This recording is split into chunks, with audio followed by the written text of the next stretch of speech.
ಈ ನರೇಂದ್ರ ಮೋದಿಯವರ ಬದಲಿಗೆ ನಮ್ಮ ರಾಹುಲ್ ಗಾಂಧಿಯವರು ನಮ್ಮ ದೇಶದ ಪ್ರಧಾನಮಂತ್ರಿಗಳಾಗಿರ್ತಿದ್ರೆ ಇವತ್ತಿಗೆ ನಮ್ಮ ದೇಶ ಹೇಗಿರ್ತಾ ಇತ್ತು. ನರೇಂದ್ರ ಮೋದಿಯವರ ಹಾಗೆ ದೇಶದ ಜನರಿಗೆ ಚಿನ್ನ ಖರೀದಿಯನ್ನು ಮಾಡಬೇಡಿ, ಪೆಟ್ರೋಲ್ ಡೀಸೆಲ್ ಅನ್ನು ಮಿತವಾಗಿ ಬಳಸಿ ಅಂತ ದೇಶದ ಜನರಿಗೆ ಕರೆ ನೀಡ್ತಾ ಇರಲಿಲ್ಲ.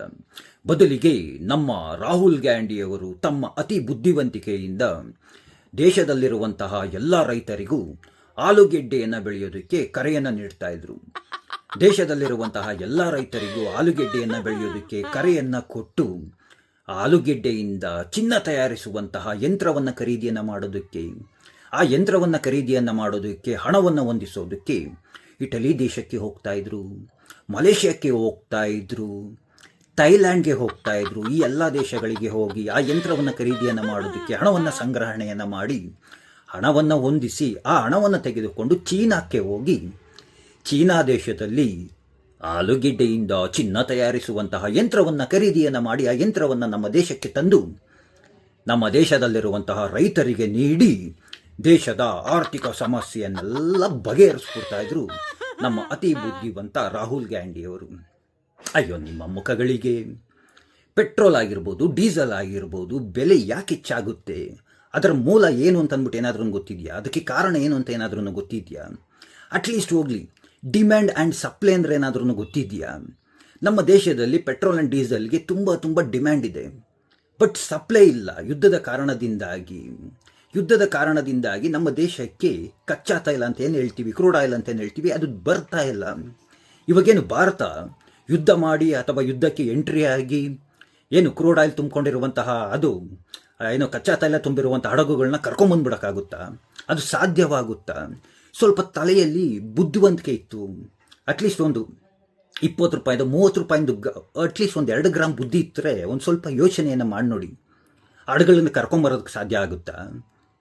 ಇಂತಹ ವಿಷಯಗಳನ್ನ ಯಾಕೆ ಅರ್ಥವನ್ನು ಮಾಡ್ಕೊಳ್ಳೋದಿಲ್ಲ? ಯಾಕೆ ನಮ್ಮ ಜನಸಾಮಾನ್ಯರು ತಿಳ್ಕೊಳ್ಳೋದಿಲ್ಲ? ಎಲ್ಲಿಂದ ತರೋದಕ್ಕಾಗುತ್ತೆ? ಅಮೆರಿಕಾಯಿಂದ ತರಬೇಕು ಅಂದ್ರೂ ತುಂಬ ಬೆಲೆ ಹೆಚ್ಚಾಗುತ್ತೆ. ರಷ್ಯಾದಿಂದ ತರೋದಕ್ಕೆ ಅಲ್ಲಿ ಉಕ್ರೇನ್ ಮಧ್ಯದಲ್ಲಿ ಕೂತ್ಕೊಂಡು ಬರುವಂಥ ಹಡಗುಗಳ ಮೇಲೇನೆ ಮಿಸೈಲ್ ಅಟ್ಯಾಕ್ ಮಾಡ್ತಾ ಇದ್ದಾರೆ. ಇವು ಯಾಕೆ ಅರ್ಥವನ್ನು ಮಾಡ್ಕೊಳ್ಳಿ. ಅಟ್ಲೀಸ್ಟು ನಮ್ಮ ದೇಶದಲ್ಲಿ ಮಾತ್ರ ಪೆಟ್ರೋಲ್ ಮತ್ತು ಡೀಸೆಲ್ ಬೆಲೆ ಹೆಚ್ಚಾಗ್ಬಿಟ್ಟಿದೆಯಾ? ಪ್ರಪಂಚದಲ್ಲಿರುವಂತಹ ಬೇರೆ ಯಾವುದೇ ದೇಶದಲ್ಲೂ ಪೆಟ್ರೋಲ್ ಆ್ಯಂಡ್ ಡೀಸೆಲ್ ಬೆಲೆ ಹೆಚ್ಚಾಗಿಲ್ವಾ? ಬೇರೆ ದೇಶಗಳಲ್ಲೆಲ್ಲ 60%, 70%, 80% ಹೆಚ್ಚಾಗ್ಬಿಟ್ಟಿದ್ದಾರೆ. ಬರೀ 3% ಹೆಚ್ಚಳ ಮಾಡಿದ್ದಕ್ಕೆ ಏನು ಉರಿದು ಬೀಳ್ತಾ ಇದ್ದಾರೆ. ಯುದ್ಧದ ಕಾರಣದಿಂದಾಗಿ ಪೆಟ್ರೋಲ್ ಡೀಸೆಲ್ ಬೆಲೆ ಹೆಚ್ಚಾಗ್ತಿದೆ, ಇದ್ರ ಬಗ್ಗೆ ಬೊಬ್ಬೆ ಹೊಡಿತಾ ಇದ್ದಾರೆ. ಯಾವುದೂ ಯುದ್ಧ ಇಲ್ಲ, ಏನೂ ಇಲ್ಲ. ಹಾಲಿನ ರೇಟು, ಬೆಳಗ್ಗೆ ಕುಡಿಯುವಂಥ ಹಾಲಿನ ರೇಟ್ ಹೆಚ್ಚಳ ಮಾಡ್ಬೋದು, ರಾತ್ರಿ ಕುಡಿಯುವಂಥ ಎಣ್ಣೆ ರೇಟನ್ನು ಹೆಚ್ಚು ಮಾಡ್ಬೋದು, ಎಲ್ಲ ಬೆಲೆಗಳನ್ನು ಹೆಚ್ಚಳ ಮಾಡ್ಬೋದು. ಇದ್ರ ಬಗ್ಗೆ ಯಾರು ಮಾತನಾಡೋದಿಲ್ಲ. ಯಾಕೆ ಮಾತಾಡೋದಿಲ್ಲ ಅಂದರೆ ಇವುಗಳೆಲ್ಲ ಕಲ್ಲು ತೂರುವಂತಹ ಯೂನಿವರ್ಸಿಟಿಗಳಿಂದ ಕಲಿತುಕೊಂಡು ಬಂದಿರುವಂತಹ ಬುದ್ಧಿವಂತರುಗಳು. ಒಂದು ಕೆಲಸ ಮಾಡಿ ನೀವು ಬುದ್ಧಿವಂತರುಗಳು, ನಿಮ್ಮ ರಾಹುಲ್ ಗಾಂಧಿಯವರು ಆಲೂಗೆಡ್ಡೆಯಿಂದ ಚಿನ್ನ ತಯಾರಿಸುವಂತಹ ಯಂತ್ರವನ್ನು ಖರೀದಿಯನ್ನು ಮಾಡಿಕೊಂಡು ನಮ್ಮ ದೇಶಕ್ಕೆ ತಂದ ನಂತರ ದಯಮಾಡಿ ಮೊದಲು ಒಂದು ಮದುವೆ ಮಾಡಿ ಅವರ ಮಿತ್ರ ಪಕ್ಷ ಇದೆಯಲ್ಲ TVK, ಅಂದರೆ ಜೋಸೆಫ್ ವಿಜಯ್ ಅವರ TVK ಇದೆಯಲ್ಲ, ಆ ಪಕ್ಷದವರು ಒಂದು ಘೋಷಣೆ ಕೊಟ್ಟಿದ್ದಾರೆ, ಅಂದರೆ ಉಚಿತ ಭಾಗ್ಯವನ್ನು. ಏನು ಹೊಸದಾಗಿ ಮದುವೆ ಆಗಂಥವ್ರಿಗೆ 8 ಗ್ರಾಮ್ ಚಿನ್ನ ಕೊಡ್ತಾರಂತೆ.